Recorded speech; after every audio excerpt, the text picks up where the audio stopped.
Hello বন্ধুরা, তো আমি আজকে আবার অন্যদিনের মতো নতুন একটা রেসিপি নিয়ে এসেছি। আজকের রেসিপি হচ্ছে কাঁচা চাল দিয়ে আর আম দিয়ে আমি একটা রেসিপি বানাবো। তোমরা সবাই শেষ পর্যন্ত ভিডিওটা স্কিপ না করে দেখতে থাকো। তো চলো রেসিপিটা আমি শুরু করি। প্রথমে আমি একটা উনানে ফ্রাইং প্যান দিয়ে দিলাম। এবার গ্যাসটা অন করে দিলাম।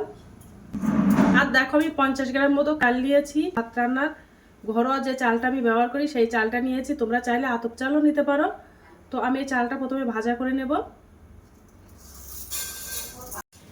এই চালটা আমি হালকা ভাজা করে নেব।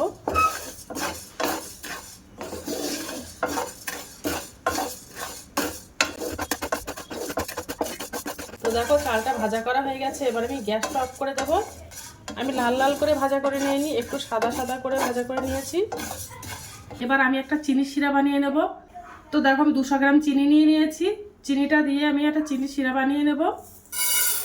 তো গামলা বাটির মধ্যে চিনিটা দিয়ে দিলাম। এবার আমি ওই বাটির হাফ বাটি জল দিয়ে দেব। দিয়ে একটা ঘন করে চিনি শিরা বানিয়ে নেব। চিনিটা একটু গলিয়ে নেব ভালো করে। দেখো চিনিটা গলে গেছে, শিরা বানিয়ে নিয়েছি। চিনি শিরাটা বানানো হয়ে গেছে। আর যে চালটা আমি ভাজা করে গেছিলাম ওই চালটা মিক্সার গ্রাইন্ডারে দিয়ে চালটা গুঁড়ো করে নেব। একেবারে মিহি করে গুঁড়ো করব না, একটু দানা দানা ভাব রাখবো। দেখো চালটা একবার মিহি করে গুঁড়ো করে নিয়ে একটু দানা দানা ভাব আছে। ফ্রাইং প্যানটা গরম হয়ে গেছে। এবার আমি ওর মধ্যে 2 চামচ ঘি দিয়ে দেব। এই ঘিটা দিয়ে রান্না করলে কিন্তু খুব ভালো লাগে। 2 চামচ ঘি দিয়ে দিলাম। দেখো আমি 50 গ্রাম সুজি নিয়ে নিয়েছি। তো ঘিটা গরম হয়ে গেছে। এবার ফ্রাইং প্যানের মধ্যে দিয়ে দেব। এটা ভাজা করে নেব। সুজিটা এবার আমি একটু হালকা ভাজা করে নেব ঘি দিয়ে। এভাবে ভাজা করলে বেশ মিষ্টিটা খেতে ভালো লাগে। আর যে চালটা গুঁড়ো করে নিয়েছিলাম ওই চালটাও দিয়ে দেব। দিয়ে ঘি দিয়ে ভাজা করে নেব।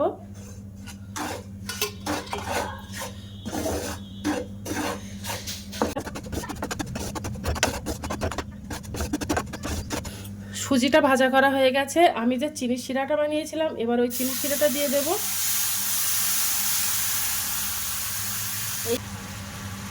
উনুনের জালটা একদম লো করে দেব।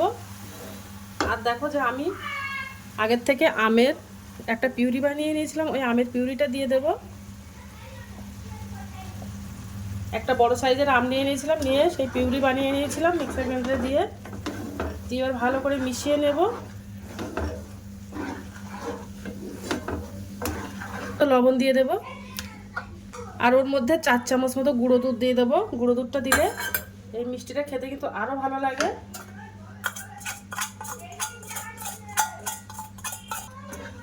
দিয়ে ভালো করে মিশিয়ে নেব।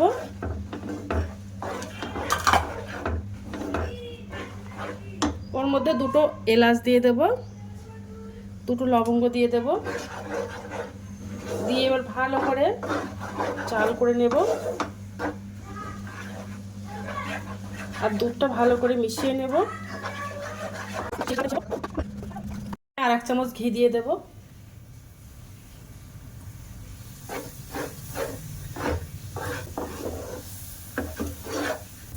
তো দেখো বানানো হয়ে গেছে।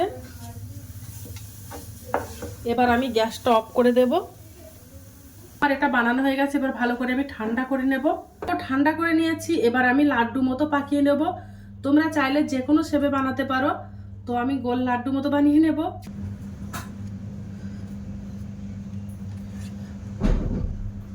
তো আমি এর থেকে খুব বড় বড় বানাবো না, একটু মিডিয়াম সাইজের বানাবো। একেবারে নাও ছোট নাও বড় করে টাকার করে বানিয়ে নেব।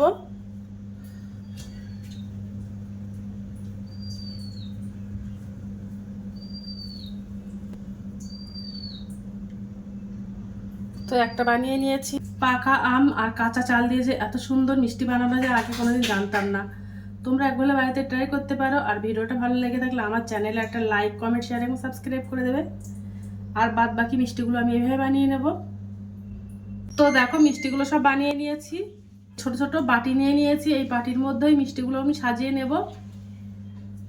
মিষ্টিগুলো দেখো সব কাগজের বাটিতে তুলে নিয়েছি। এবার আমি উপর থেকে একটা 4 মগজ দিয়ে দেব, জাস্ট এটা দেখতে ভালো লাগার জন্য।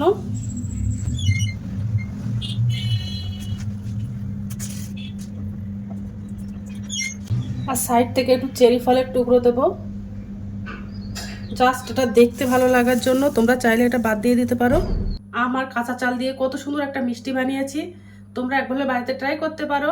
তো আজকের দিনের মতো ভিডিওটা এখানে শেষ করছি, আগামী দিন আবার একটা নতুন ভিডিও নিয়ে চলে আসবো। তো টাটা বাই বাই, সবাই ভালো থাকবে, সুস্থ থাকবে। আগামী দিন আবার একটা নতুন ভিডিও দেখা হবে।